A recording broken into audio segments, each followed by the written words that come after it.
মূলত হয় মানে এই সমস্যার মধ্যে পড়তে হয়? দেখুন আমাদের স্টমাকে আলসার মানে আমাদের স্টমাকে অ্যাসিড থাকে। হ্যাঁ, হ্যাঁ। তার কিছু কার্য রয়েছে, যেমন আমাদের অ্যাসিডে কাজ হচ্ছে যে আমাদের খাওয়া দাওয়াকে ডাইজেস্ট করে দেবে। এবার সেই অ্যাসিড থেকে বাঁচানোর জন্য আমাদের স্টমাকে একটা লেয়ার রয়েছে, তাকে মিউকাস আমরা বলি। সেই মিউকাসা আমাদের মানে অ্যাসিড আর স্টমাক মাসেলসে কন্ট্যাক্ট হতে দেয় না, একটা মাঝখানে লেয়ার থাকে।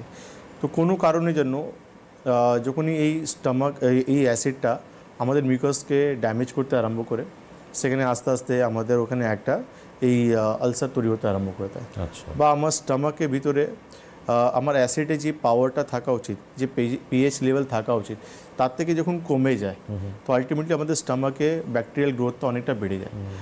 আমরা হাইপার অ্যাসিডিটি শুনেছি, যে আমার স্টমাকে প্রচুর অ্যাসিড তৈরি হচ্ছে। তার যেরকম ক্ষতি আছে, সেরকম লো অ্যাসিড যখন আমাদের স্টমাকে হয়, সেটাও কিন্তু একটা ক্ষতি আছে। সেই ক্ষতিটা হচ্ছে আমাদের স্টমাকে ব্যাকটেরিয়া অনেকটা বেড়ে যায়, কেন অ্যাসিড খাওয়ার সঙ্গে সঙ্গে ব্যাকটেরিয়াকেও কিন্তু ডিস্ট্রয় করে।